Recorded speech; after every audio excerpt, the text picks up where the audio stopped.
Vasario 1. Tavo ausys girdėjo žodžius, sakomus tau iš nugaros. Tas yra kelias, eikite juo, jei būsite nukrypę į dešinę ar į kairę. Izaijo knyga 30 skyrius 21 eilutė.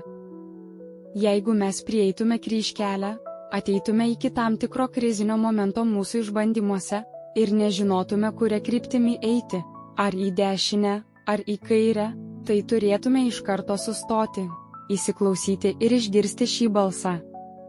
Kitais žodžiais tariant, turime iš karto atkreipti dėmesį į viešpaties žodį ir jau apsvarstę jo įsakymus, taisyklės, pagrindus bei jo pavyzdžius, susijusius su tema, kuri kelia sumaištį, turime stengtis pažinti viešpaties valią, prašant jo dvasios vedimo ir siekti, kad mūsų protas turėtų laikyseną pilną meilės, paklusnumo ir pasitikėjimo. Žodžiai pasakyti už mūsų nugaros – tai šventojo rašto pamokos, pamokinimai iš Senojo ir Naujojo testamento.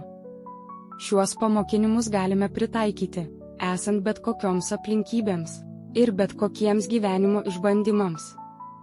Todėl eidami gyvenimo keliu, turime atsigręžti ir pasiimti šių stebuklingų pamokinimų instrukcijas, būdami tikrais, kad tai nukreips mūsų žingsnius išminties, galios, teisingumo ir meilės keliais.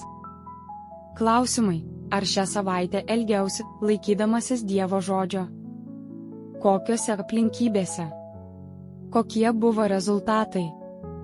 Tavo ausys girdėjo žodžius, sakomus tau iš nugaros.